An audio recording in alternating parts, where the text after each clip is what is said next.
السلام علیکم میرے پیارے بھائیوں، میرے دوستوں۔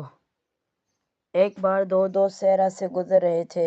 راستے میں ان کے پاس میں جھگڑا ہو گیا۔ ایک دوست نے غصے میں آ کر دوسرے کو تھپڑ مار دیا۔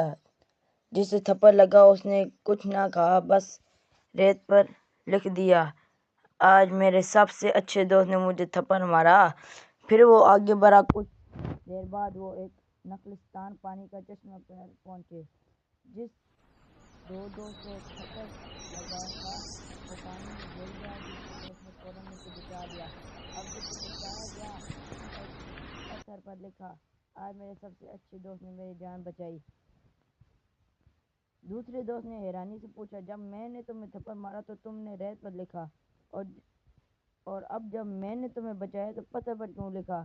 وہ مسکرا کر بولا، جب کوئی ہمیں تکلیف دے تو اسے ریت پر لکھ دینا چاہیے تاکہ وہ اسے مٹا دے، لیکن جب کوئی ہمارے لیے اچھا کرو تو اسے پتھر پر چندہ کر دینا چاہیے تاکہ وقت اسے مٹا نہ سکے۔